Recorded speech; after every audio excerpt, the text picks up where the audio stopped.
여러분, 책 많이 읽으시나요?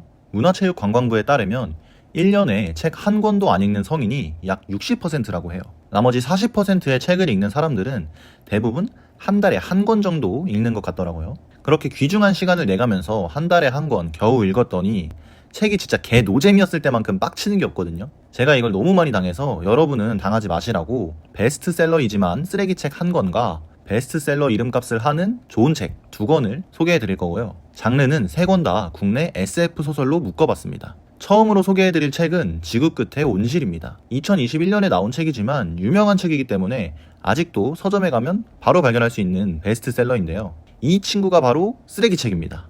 진짜 시간을 버린 듯한 기분이었어요. 저랑 비슷한 취향이신 분들은 읽지 말라고 소개해드려요. 도대체 무슨 내용이길래 그렇게 노잼이냐?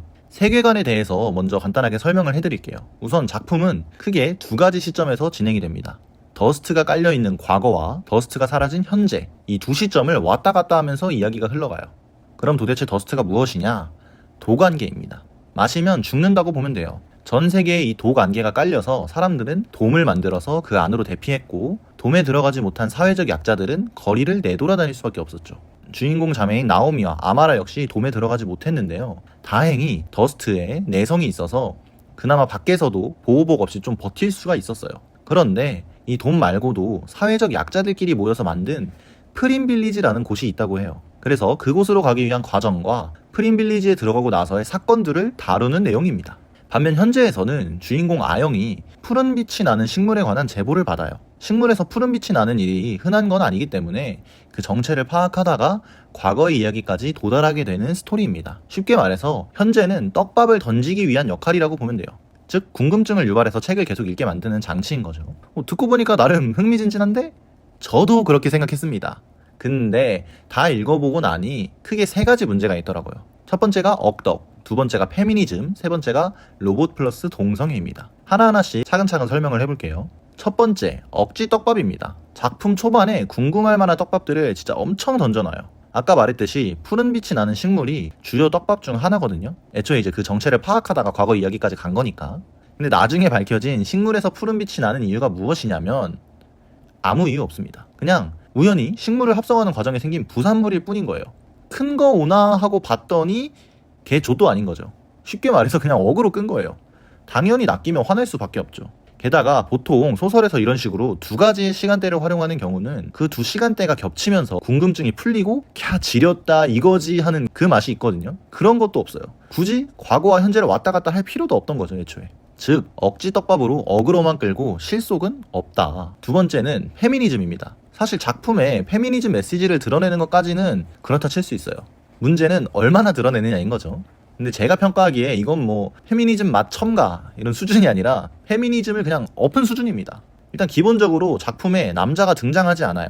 진짜 엑스트라로 잠깐 나오는 남자는 그냥 강도입니다. 이름도 없고요, 당연히. 즉 작품에서 비중 있게 등장하는 인물은 모두 여자입니다. 오케이, 뭐 그것까진 그럴 수 있어. 여성 서사만으로 이야기를 써보겠다. 저는 이 정도까지는 그래도 이해를 해요. 좋은 시도라고 생각해요. 근데 여기서 문제는 여자는 전부 착한 인물로 나온다는 겁니다. 잠깐 지나가듯 나오는 남자는 무장 강도단, 쓰레기 새끼로 나오고 작품에 등장하는 대부분의 여성은 모두 선역이에요.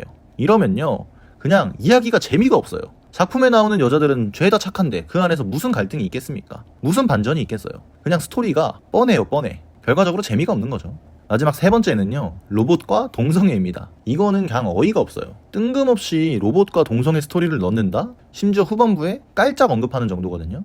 빠져도 전혀 손색 없는 스토리예요. 이건 딱 봐도 그냥 트렌드 따라가려고 억지로 넣었다고밖에 생각할 수가 없어요. 왜냐면 페미니즘 소설은 이제 한국 문학에선 거의 기본입니다, 기본. 젊은 여성 작가가 쓴 문학 중에서 페미니즘 사상이 안 들어간 작품을 찾기가 더 힘들 정도예요. 즉 이젠 페미니즘만으로는 개성이 없어요. 그래서 하나 둘 넣기 시작한 게 퀴어입니다. 동성애적으로 들어가면 차별점이 들어가니까 그게 이제 유행을 탄 거죠. 게다가 아까 말한 2번이랑 연결이 되는 게 작품에 남자가 나오질 않기 때문에 로맨스로 가려면 동성애밖에 없어요.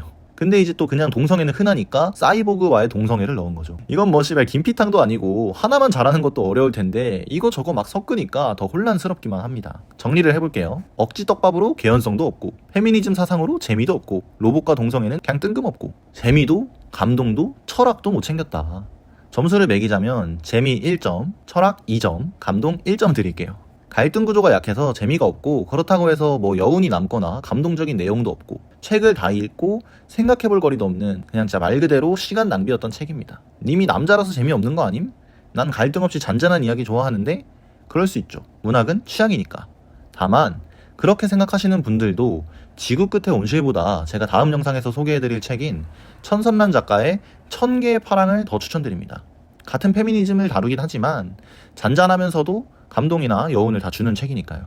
반대로 나는 네가 말한 것처럼 반전도 좀 있고 스토리도 재밌으면서 페미니즘 안 묻은 책 없냐 하시는 분들에게는 김영하 작가의 작별 인사를 추천드립니다. 요거는 진짜 흥미진진하고 철학적인 SF 소설이에요. 이거는 제가 다다음 영상에서 다뤄보도록 할게요.